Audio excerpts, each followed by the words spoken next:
guys, we're going to be covering burn injuries in this lesson. And this is a pretty big topic because obviously a burn can range from like a really simple sunburn all the way to full thickness burns that cover the majority of the body. And management of these two are going to be completely different. And I'm not going to try to cover just like the full spectrum of everything. What I want to do is just highlight the things about burns that are specific to kids. If you need a more general review of burns, there is a burn lesson in the integumentary course, so definitely take a look at that. But for now, let's get started talking about burns in our pediatric patients. Okay, so you probably already are aware of the fact that burns are classified in terms of degrees. And so we have the 1st degree burn all the way to a 4th degree burn.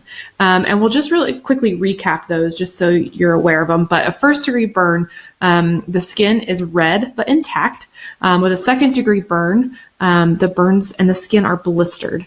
A 3rd degree burn, the skin is usually dry and leathery. With a 4th degree burn, it's going all the way through the skin, all through those layers into underlying tissues. And a really important thing to remember about burns is that every single burn will have varying degrees and depth of injury. And you can see that on this photo here. So right here in the middle, we may have a 3rd degree burn.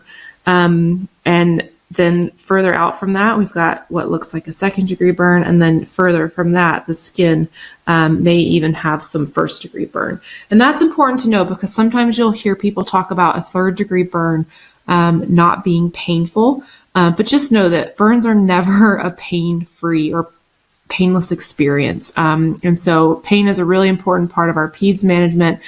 So even if you know that this is a 3rd degree burn, just know that there is still going to be pain because we've got different degrees of burns on the outside of that 3rd degree burn. In addition to looking at the depth of the burn, we're also paying attention to how much of the body is covered in burns. And so we're looking at the extent of the burn. And the way that we do that is by looking at the body surface area that is affected. A really important thing to know about pediatric burns is that kids in general have a larger body surface area compared to adults. And so this means that there are some complications that we'll talk about in a minute that are not an issue with adults. So when we're measuring the extent of these burns, you need to know that the rule of nines, which is a formula you've probably seen that help you calculate how much of the body has been affected, those don't work for PEDS. You have to use age-specific charts to determine the percentage of skin that has been injured. If you look at the resources, we do have a PEDS burn cheat sheet that will show you what some of these charts look like. Quick note, burns that cover more than 30% of the body, they actually cause a systemic response and have a poorer outcome. And we're going to talk about those more severe burns in just a second. So a couple of things that are really important not to miss with burn assessments are inhalation injury and non-accidental burns. So inhalation injury is very important and also kind of scary because there may not be any outward sign that the respiratory tract has been injured. And this injury is just this quiet inflammation and injury that has happened because the respiratory tract has been exposed to extreme heat. But this may not present as a problem for the patient until about 24 to 48 hours after that exposure to the extreme heat. So if you have a patient that comes in and they just have burns on their face that seem like they can be monitored in the outpatient setting, it's really important that that patient doesn't go home until they've been monitored really closely to make sure that this inhalation injury hasn't happened. And like I said, this is especially true if there are any signs that the face has been burned, like in this photo you see here, where there are actual burns or even something really small like the hair on their face has been singed off. Those are important signs of potential inhalation injury. So another thing that's really important to be aware of for our pediatric burns is that sometimes they are not accidental. And this just means that sometimes a burn can be a sign of child abuse. And there are some really important red flags to be on the lookout for when it comes to making sure that you pick up on a burn that's a non-accidental versus accidental. So the first red flag to be aware of is looking for burns that have a pattern to them. So does it look like a cigarette burn? Does it look like an iron or a curling iron or anything that could have caused that on purpose? The second thing is burns that are the same injury throughout, or the same depth of injury throughout. And this usually is a sign of a forced burn. And the last thing is a circumferential burn. And this just means that the burn goes all the way around a limb in a way that looks very unnatural. So this is usually a sign of forced submersion, where a hand or a foot has been put into boiling water. And you get this nice line or this perfect circle around that extremity that just doesn't look natural, and that would never happen on its own. Burn injuries or scald injuries are common in kids, but if it's truly accidental, it's likely to be on the front of the body, and it's going to look like a spill because they've accidentally poured coffee on themselves, or a pot of hot water. It's not going to have that perfect circumferential line around that hand or foot. So again, just make sure you're aware of those. That's a bit different content from what you might be seeing in adult lessons on burns. Okay, so like I said at the beginning, there's a huge range of information about how we take care of burns. Minor burns, what you're going to be doing is basic first aid. So we're not going to be talking much about that. What we're going to focus on is how to manage severe burns.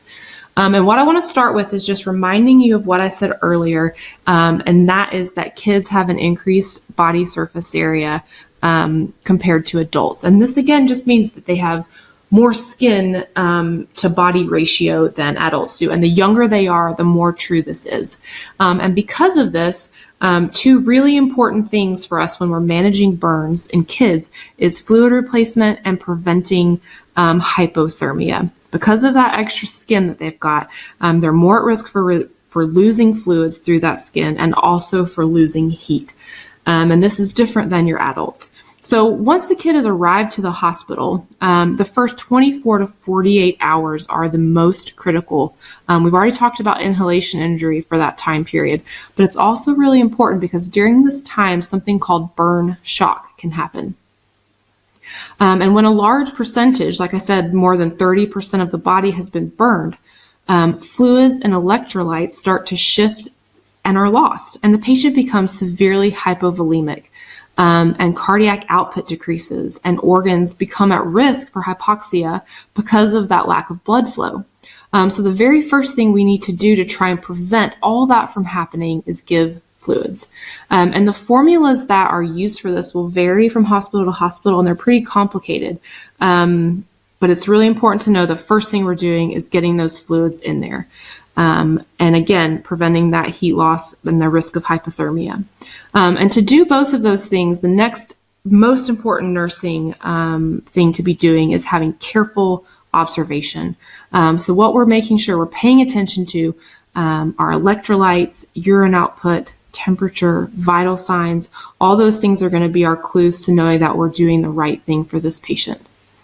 The next nursing thing is pain management. Obviously, pain is a huge problem for any burn patient, but it's even more so for our children who cannot understand why this is happening.